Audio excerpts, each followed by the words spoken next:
Bonjour les élèves, comment ça va? J'espère que vous allez bien. Aujourd'hui, nous restons toujours dans l'unité 4, dans les contes. Nos objectifs sont connaître et nommer les personnages, les lieux et les objets de contes, lire l'histoire du petit chaperon rouge, exprimer des émotions et des sentiments.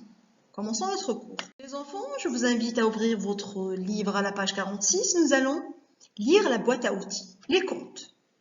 Dans des contes, on trouve les gentils qui peuvent être un prince, une princesse, un chevalier ou un enfant. Nous avons aussi les méchants qui peuvent être sous forme de loup, ça peut être un ogre, une sorcière ou un dragon. Nous avons les amis qui aident les gentils, un magicien, un chat, un génie ou une fée. Nous avons aussi les objets magiques qui peuvent être une baguette magique, une clé, un miroir ou un trésor. Nous avons les lieux où se passe l'histoire, dans une forêt, un château, une maisonnette ou une grotte. Bravo les enfants. Maintenant, nous allons parler des émotions ou des sentiments. Nous avons joyeux ou joyeuse, fatigué, étonné, gêné, triste, en colère, énervé, ennuyé, amoureux ou amoureuse, avoir peur. Très bien les enfants. Les enfants, nous allons parler des objets, des lieux et des personnages de contes.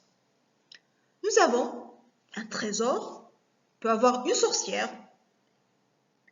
Nous avons un village, un château. Le prince rencontre la princesse. Nous avons une baguette magique, un magicien, un prince, un miroir, une maison. Nous avons une forêt, une princesse, aimée, une épée. Très bien les enfants. Les enfants, je vous invite à écouter l'histoire du petit chaperon rouge. Il était une fois. Toutes les anciennes histoires commencent par « Il était une fois ». Bonne écoute. Il était une fois la vraie histoire du petit chaperon rouge. Ce matin, le petit chaperon rouge a pris son panier et elle est partie chez sa grand-mère. Dans la forêt, elle a rencontré le loup. Le loup, joyeux, a demandé « Où vas-tu aujourd'hui ?» Le petit chaperon rouge, en colère, a répondu « Ah non, l'année dernière, tu étais déjà là. D'abord, tu es venu sur le chemin. Ensuite, tu as posé des questions. Tu as couru chez ma grand-mère et tu es arrivé le premier. Après, tu as essayé de nous manger, grand-mère et moi. Enfin, le chasseur est arrivé pour nous sauver. Aujourd'hui, c'est fini. Je suis le petit chaperon rouge, noir de colère. Et j'ai très faim moi aussi. » Le petit chaperon rouge a ouvert une énorme bouche et croc, elle a mangé le loup. Ha ha, voilà comment finit la vraie histoire du petit chaperon rouge. D'après vous, est-ce la vraie histoire? À vous de me dire. Les enfants, je vous invite à ouvrir votre livre à la page 46, exercice numéro 2, associe. Nous avons l'année dernière et aujourd'hui, et nous avons 4 dessins, A, B, C et D. Il faut les associer d'après vous. Je vais joindre la correction. Les enfants, nous allons commencer par l'année dernière. Que s'est-il passé? Nous avons A, très bien, et B, excellent.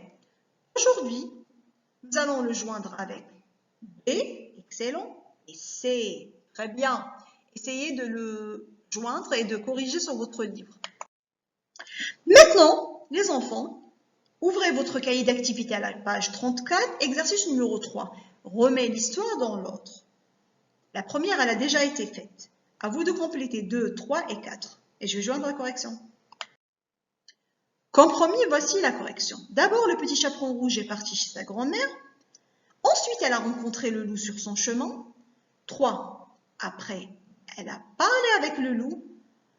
Enfin, elle a mangé le loup. Très bien, les enfants. Les enfants, ouvrez votre cahier d'activité à la page 35, exercice numéro 4. Retrouve les mots. Nous avons 6 mots. Les lettres ne sont pas dans l'ordre. Essayez de les mettre dans l'ordre pour avoir le mot correspondant. Voici la correction. 2, une princesse. 3, un loup. 4, une fée. 5, un trésor. 6, une grotte. Recopiez les corrections, s'il vous plaît. Les enfants, restez sur la même page. Exercice numéro 5, ce sera votre homework. Trouve les 5 différences. Essayez de le faire et nous allons le corriger en classe. Si vous avez des questions, n'hésitez pas. À très bientôt. Au revoir.